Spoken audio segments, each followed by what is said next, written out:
প্রিয় সালাউদ্দিন ভাই, আপনি আজকে বললেন আওয়ামী লীগ নাকি একটা মাফিয়া গোষ্ঠী।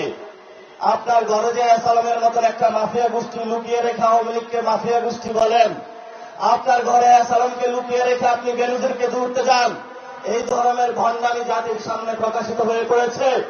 এবং আপনি সংবিধানের আশ্রয় নিয়ে বাংলাদেশের জনগণকে বোকা বানানোর যে প্রচেষ্টা নিয়েছিলেন, সেটা আমরা হাতে কলমে দেখিয়েছি যে আপনি আবু জাহেলের মতন সংবিধানের আশ্রয় নিয়ে বাংলাদেশের মুক্তিকামী জনতার যে ঐতিহাসিক লড়াই, সে লড়াইকে আপনি অস্বীকার করেছেন।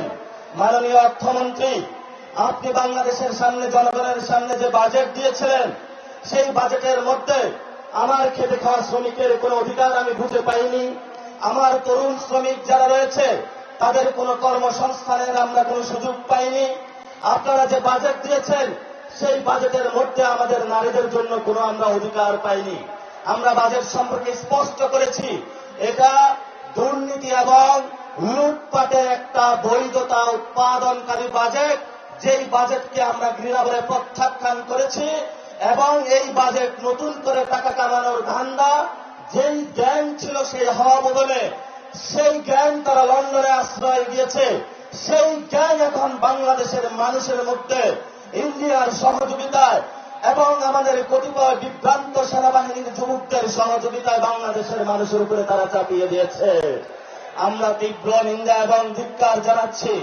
আপনারা যদি এই পথে টিকটিক করে পা বাড়াতে থাকেন, তাহলে আমরাও আপনাদের কিভাবে চাবিকাঠি নাড়া দিতে হয় এটা আমরা ভালো করে আপনাদের চোখের সামনে আঙ্গুল দেখিয়ে দিয়েছি।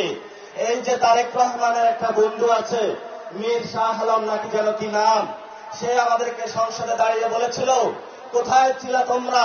আমি বাবু তোমাকে প্রশ্ন করতে চাচ্ছি যে বাবু, তুমি গত 17 বছর কোথায় ছিলা? তুমি শিবগুজ মডেলকে গোপালগুল মডেলে ট্রান্সফার করেছ। এই ধরনের উচ্ছৃঙ্খল যুবক যারা হওয়া ভবনের বর্তমান সরকারে অংশগ্রহণ করেছে, এই উচ্ছৃঙ্খল যুবকদের থেকে বাংলাদেশ রক্ষা করতে হবে। এই উচ্ছৃঙ্খল যুবক কার গর্ভে জন্ম নিয়েছে, কোন দল করে, সেটা আমরা বাংলাদেশে দেখব না। উচ্ছৃঙ্খল যুবকদেরকে আমরা শৃঙ্খলা আনবো, এটাই আমাদের আজাদীর লড়াই।